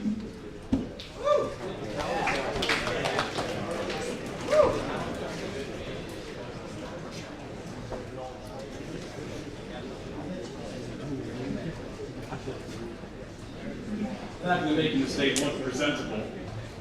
Already we have one thing that is going for us, which is the price of land in the state the price of living in the tax on property already are not that high compared to the states surrounding us. Now, as I was talking about with ending a drug problem, again, rehabilitation is a great tool to use to help keep people that may have a problem from becoming a problem again. And through education, once again, I agree. We should have much more funding and a much better education system to help be attractive to these kinds of companies.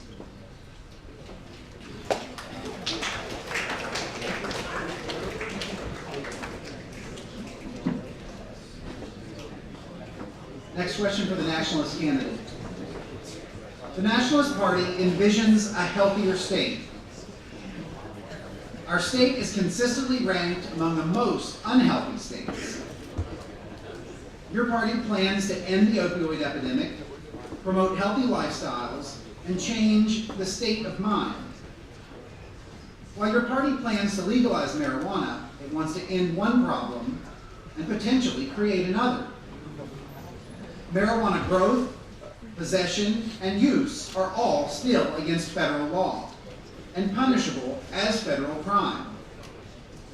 How can you possibly promote healthier lives while promoting drug use and the violation of federal drug laws?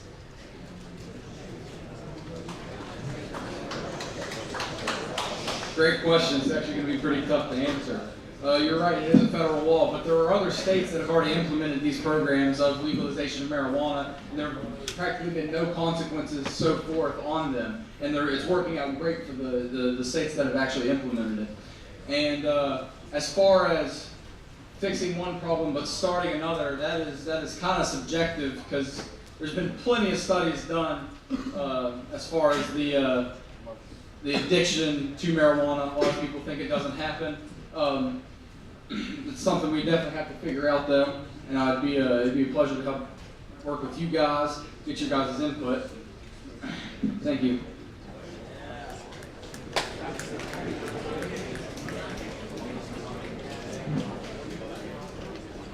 Honestly, there's not much I can disagree with that, because who doesn't want to have a healthier state, a healthier populace? Now, I'm talking about a problem with possibly starting a problem with marijuana. I agree with what he said. Other states have already done it despite it being against federal law. They've already legalized it statewide. And I agree, they have gotten a lot of benefits from it. But on the topic of saying possibly starting their problem, alcohol is legal. And if you want to consider things about being a risk, alcohol is a bigger gateway drug than marijuana, as the first substance used by most opioid users is alcohol. In the same kind of concepts, the research between alcohol and marijuana addiction, there does need to be more research on marijuana addiction, but people already get addicted to currently legal things. Tobacco, alcohol, mostly tobacco and alcohol. Thank you.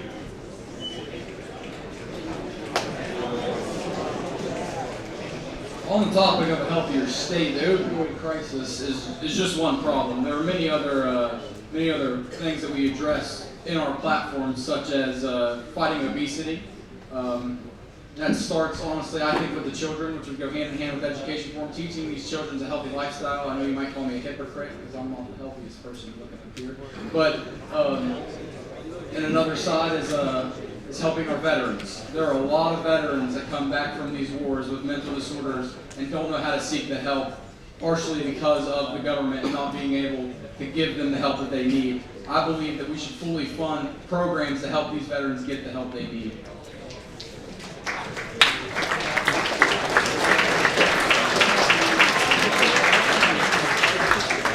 Our next question is for the Federalist candidate.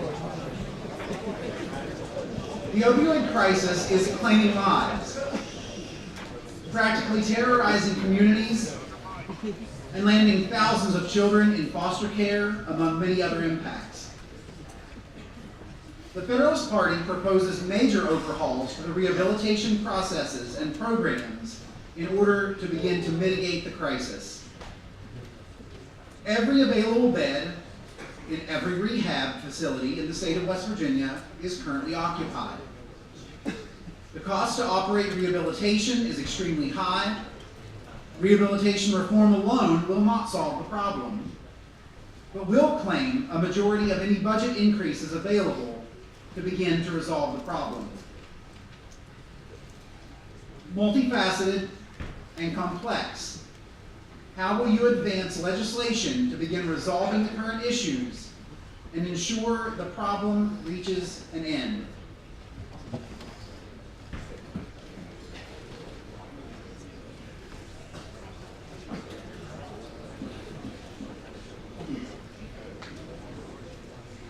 The problem of the opioid crisis is, of course, an awful thing we all agree on. Now, of course, I believe one thing our parties agree on is restriction on opioid-type drugs after surgeries, so as to not overstay a prescription. And then also the rehabilitation. Just rehabilitation in a hospital isn't the only steps to rehabilitation and being clean. What is a big thing to try and support isn't just hospital programs, those programs, because those are very expensive, but also programs that become more personal to people. Programs like the kind of group programs that people supporting each other to try and stay clean. But these are really ones after going through rehabilitation, if you're having other people to try and help, are the things that really keep people, that really make an impact on people to help try and keep them clean as well. So we should support a lot of more personal and more local community kind of types of rehabilitation rehab.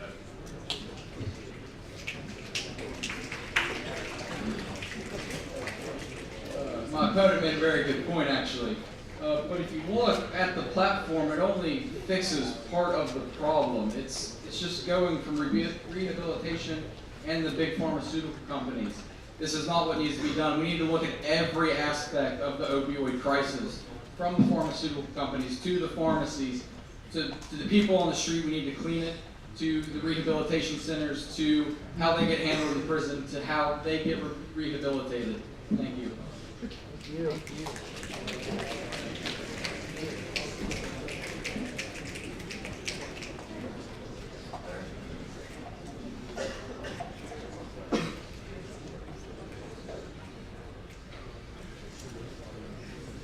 From what I understand, or what just went on was, we just talked about saying we need to do something about the rehabilitation centers, how they get treated in prison, and from the pharmaceutical companies to the pharmacies, where I've already stated a restriction on the length of a prescription after things, and specific ways to try and help with the rehabilitation. Whereas we can't have just broad ideas. We have to have at least an idea of what we can do, of an idea of a possibility we could do. Not just saying we need to do this, but as just an idea, not something we can do, but just we should do this. Thank you. Next question is for the Nationalist candidate. The Nationalist Party wants to end government corruption and prevent the waste of valuable state resources. Extreme waste, fund abuse, and extremely extravagant spending has been in the news for at least the last 6 months. The cost of oversight, auditing, and additional accounting will potentially cause expenses to increase rapidly in assuring that funds are not being wasted. How will the Nationalist Party advance policies to prevent corruption, and how will those policies differ from the already strict laws and guidelines that are in place? Great question. And honestly, in my opinion, I can almost look at this as the opioid crisis. It's almost that severe. I could deal with it almost in the same way. As far as specifics, we'll break it down. You start at every single position. You look at what is needed to be done and what positions are doing that. And you eliminate the positions that don't need that. You eliminate the funds that don't need to be there. You go back to the bare minimum. You start from scratch. You figure out what you need, what you want, and that's where you go from there.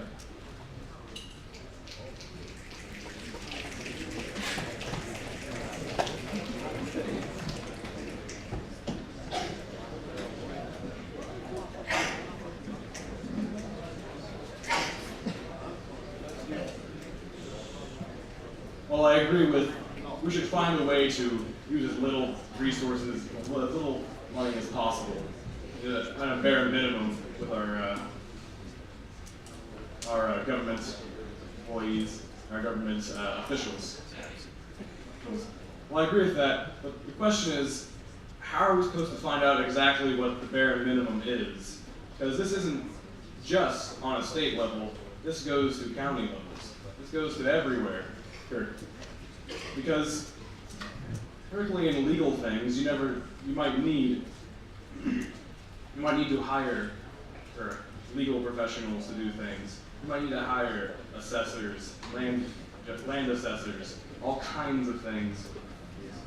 So while I do appreciate and I do agree with we should cut back on things, we need to find a way to really figure out what needs cut back on. We need a way to actually differentiate what is needed and what's not needed. Not just this should go or everything, but just a bare minimum. Thank you.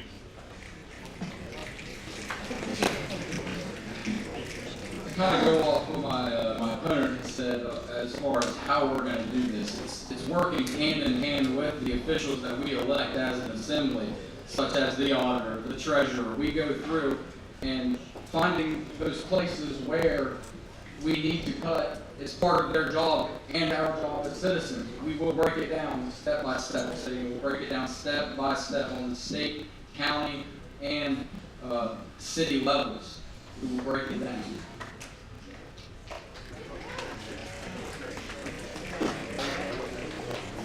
At this time, each candidate will be given 1 minute to provide a closing statement. At that time, I'll provide instructions for the remainder of our evening. Our first will be our Federalist candidate.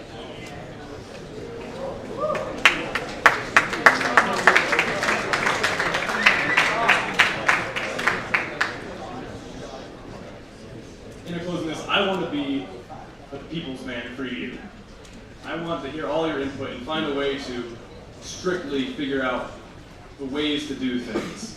Because of course everyone wants a corruption-free government. Everyone wants a healthy populace. Everyone wants better infrastructure. Everyone wants better education. The real question is, how are we going to figure out ways to solidly do that? Whereas my platforms, they may not be the best ways. That's why I want to listen to you. But I've thought of ways that might work. And these ways, even they themselves may not work. That's why I want to listen to you and hear your ideas, to put everyone through the ringer, to see what will work best. Not just say, we need a corrupt-free government, we need better health care. That's what everyone wants. We just need a way to do it. Thank you.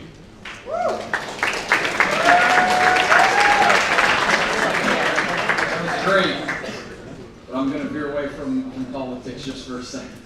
All right. At this point, we're about to elect the new governor of Boise State, right?